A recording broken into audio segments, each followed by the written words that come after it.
नमस्कार दोस्तों, कैसे हैं आप सब। आज मैं आपके लिए लेके आई हूँ कामदा एकादशी की कथा। तो आइए शुरू करते हैं।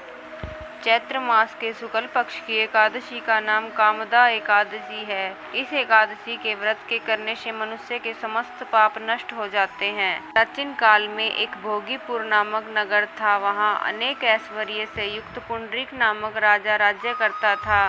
वहाँ अनेक अप्सरा, गंधर्व, किन्नर आदि वास किया करते थे। उसी स्थान पर ललिता और ललित नाम के स्त्री पुरुष अत्यंत वैभवशाली घर में निवास करते थे। वे दोनों एक दूसरे से बहुत प्रेम किया करते थे और विलंग हो जाने पर व्याकुल हो जाते थे। एक समय राजा पुंडरीक गंधर्व सहित सभा में शोभामान थे।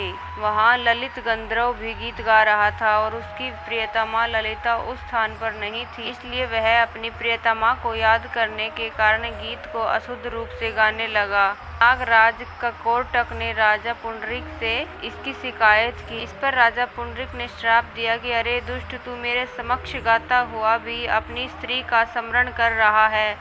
जा, तू कच्चे मांस और मनुष्य को खाने वाला राक्षस होगा। तू महापापी है।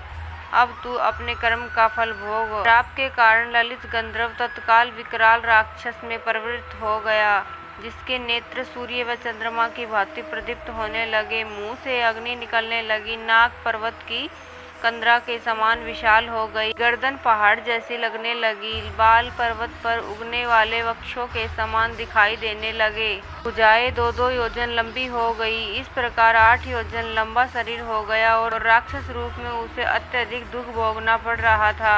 जब ललिता को अपने प्रियतम का हाल ज्ञात हुआ तो वह अत्यंत दुखी हुआ और वह अपने पति के उद्धार हेतु उपाय खोजने लगी। वह राक्षस घने वनों में रहने लगा और अनेक प्रकार के पाप करने लगा। उसकी स्त्री ललिता भी उसके पीछे पीछे जाती और विलाप करती रहती। एक दिन वह अपने पति के पीछे जाते जाते विंध्याचल पर्वत चली गई। उसने वहां श्रृंगी ऋषि का आश्रम देखा। वह शीघ्र ही आश्रम में गई और ऋषि के सम्मुख जाकर विनय करने लगी। श्रृंगी ऋषि ने उसका परिचय पूछा तो ललिता बोली, हे मुनि, मैं वीरधन्वा नामक गंधर्व की कन्या ललिता हूँ। मेरा पति राजा पुंडरीक के श्राप से एक भयानक राक्षस के रूप में परिवर्तित हो गया है, अतः मैं अत्यधिक दुखी हूँ। आप उसे राक्षस योनि से छूटने का कोई उपाय बताइए। तब श्रृंगी ऋषि बोले, अरे गंधर्व कन्या ललिता, अब चैत्र मास के शुक्ल पक्ष की एकादशी आने वाली है। उसका नाम कामदा एकादशी है।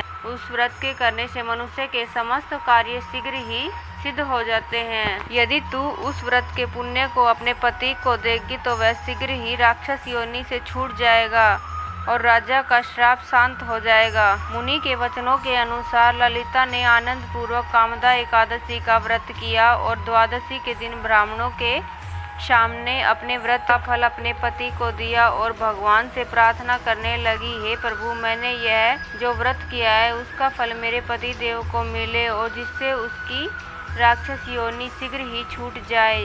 एकादशी का फल प्राप्त होते ही उसका पति राक्षस योनि से मुक्त होकर अपने पुराने स्वरूप को प्राप्त हुआ और अनेक सुंदर वस्त्रों तथा आभूषणों से अलंकृत होकर पूर्व की भांति ललिता के साथ विहार करने लगा। कामदा एकादशी के प्रभाव से वह पहले से भी अधिक सुंदर हो गया और पुष्पक विमान पर बैठकर स्वर्गलोक को चले गए।